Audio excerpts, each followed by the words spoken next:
Here's one of the most fundamental and effective animated React components that is quick and simple to implement and will make your website stand out and look professional. Today I'm going to teach you how to make the image text box. First off, we'll define the properties that the component will receive. This makes the code quick and reusable for any component and different pieces of content that you may have. This component takes a source for the image, an alt tag, title, description, and an optional button to take you to another page. Now within the component, we have something called useRef, and we can use this to keep track of the component so we can tell when it's on the screen or not. And now in the markup, we'll start with the empty section box, and we'll put the ref so we can reference it when it's on screen. And this is a pretty simple flex box, so when we're on mobile devices, we can stack the elements vertically, and when we're on bigger screens, we can use flex row to stack them horizontally. Now we're going to add our first element, a header tag, which will contain the title of our content. Now right here, it's pretty basic, but keep in mind that we have a motion.h3 instead of a regular h3, so that later on we can add cool animations. And right now we just have a heavier font with font semi-bold, so that it can be more visible.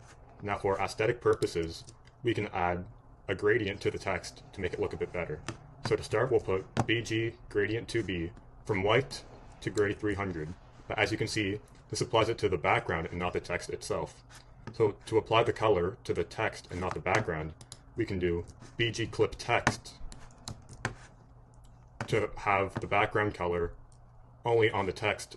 But to make the text the actual color, we have to define the color of the text to be transparent so that the background takes over, and we can do that with text transparent.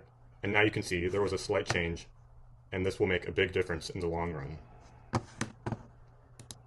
And on bigger screens, this H3 tag will be hidden because we'll have another one that will be better for the layouts on desktop screens. Next, we're going to add our motion image tag right here, and we're going to have the source and alternate tag be passed down from the props that we defined earlier. And then we're going to have MX auto to make sure it's centered. We're going to use object contain right now. If you want, you can use object cover so that it will match the exact dimensions at the cost of some of the picture being cut off. But if you want to keep your whole picture with its original dimensions within the frame that you define, we can have object contain, so that's what we're going to use today. And then we have our max height and width defined. And on larger screens, the width is going to change from 90 VW, which is the viewport width, to about 45 VW. Next, we're going to add the container that contains the header for the desktop version and the description and the optional button. So we're going to start out with something like this. We have the section that takes the full width of the screen, but on desktop, it's going to take half of the width of the screen, as we're going to have the elements stacked horizontally instead of vertically. Then we're going to add the same H3 tag that we had above, but the only difference is that it's going to be hidden because you can't see it right now. If we took this away, it would be visible, but we don't want that on the mobile version. We only want it on the desktop. So this piece of code right here will allow it to be visible when we have the desktop version going. The only difference here is the text is bigger and we have some padding and margin to make it fit better. And then we're going to add the description in a motion.p tag, and this is pretty basic as well. The only thing we really add, it gets larger as the screen gets bigger, and we add padding and margin top so that it looks better. See, if we take this away, it doesn't look as polished or refined, but those two things will make it look better. Now we're going to add the optional statement to insert a button if it exists. So we're going to do destination and button text. This means if these two elements are passed in and they exist, we will render this button and link right here. So we have the link with the href, which means the URL which will be taken to when you click on the button. We have the button text in here, and you can see the button is rendered right there. And to add some interactivity to the button, we can add some more CSS. As you can see right now, nothing happens when we hover over, but if we add this code right here, we'll have it will change colors right here through the hover, background white, it will get a bit bigger with scaling by 1.05, and the text will change colors. Pretty much all of this is the background text, and the text color will switch and it will scale to be a bit bigger. We can also add some margin to the button so that it fits in better with the paragraph right here. All right, now that we have the base layout with vertical stacking on the mobile version and then horizontal stacking of the elements on desktop, we can get to defining our animations. But first we're going to have to define when our animations have to be triggered, and we can do that with the following code.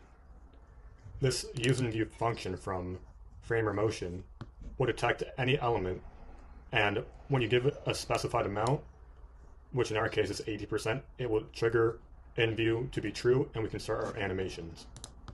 Now, to actually define what animations we're going to have, we can use an object. We're going to call it image slide, and then we can start to code out what we want the initial state of our animation to be.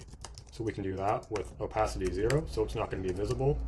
And then we can add an offset in the x direction.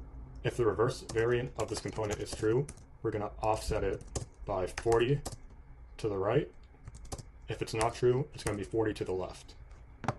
Now, in the animate, we define what do we want to happen once the element is in view, and for that, we'll have opacity of 1 and remove the x offset. Next, we're going to define the animations we're putting on the title, paragraph, and button, and we can do that with the following code here. Now, it works pretty much the same as the image animation in regards to the opacity and x offset, but we're going to add a delay so that the title and description can come in at different times if you so desire. And to do that, we can add a transition property right here with a delay, and the delay is going to be the number that we pass in, and we can change how long the sliding takes with the duration property so it doesn't look too fast and the user can see what's going on. Now, once we have both of our animations defined, we have to actually apply them to our elements. So to do that, we have to define the variants, which means the different states that the header tag is going to have, its initial state, and its animated state. So first we can do variant equals, now we can do the text slide that we had defined up here with a delay of 0 seconds because we want it to animate before the paragraph, which we're going to add a slight delay to. Now we want the initial state to equal initial, and we have that from here as you can remember. And now for the animation state, we have to add a condition. If the element is in view, then we're going to add the animate state.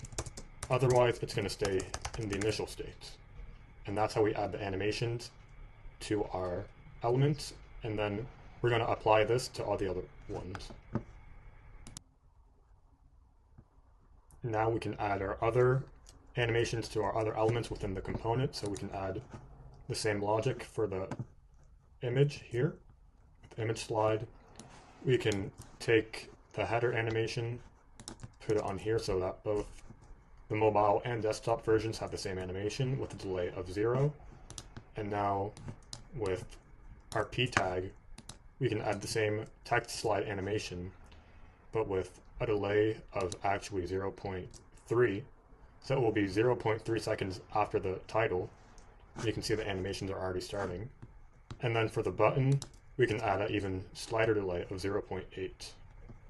And you can see that's how the animations work. Now that we have all of our animations set up, let's test it out. So now that when we slide down, we see all of our components slide in very smoothly. And when we go back up, it all disappears. And it toggles from on and off. If you only want the animation to happen once, we can go back to the use in view function and set once to true. And then as you can see when you scroll up, it doesn't disappear. Now, let's see how it looks on desktop. Pretty smooth. Now, there is one more thing that we have to add, and it's what happens if we have the reverse variant, but it's a pretty simple change.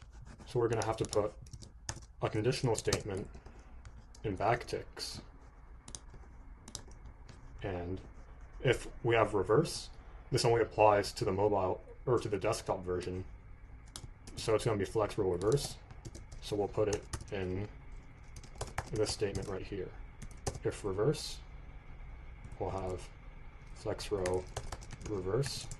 Otherwise, we'll have regular flex row. And now, when we add another component of the image text, as you can see, we can add it right here. We have the original one. If we copy paste it, we'll just put reverse equals true. Now we're going to have them swapped around, as you can see, just like that. And this is really good because then you have a nice layout that looks very well balanced. Now that we've done some basic animations and we have the layout, I'm going to show you some more advanced animations you can do for the image text box. Here I have this component called sliding text, and it will do exactly that. It will make the text slide into position the more you scroll. So as you can see here, as you scroll up and down, the text will move and get more opacity. And once it hits its position, it will trigger animations to make the rest of the image text box show up.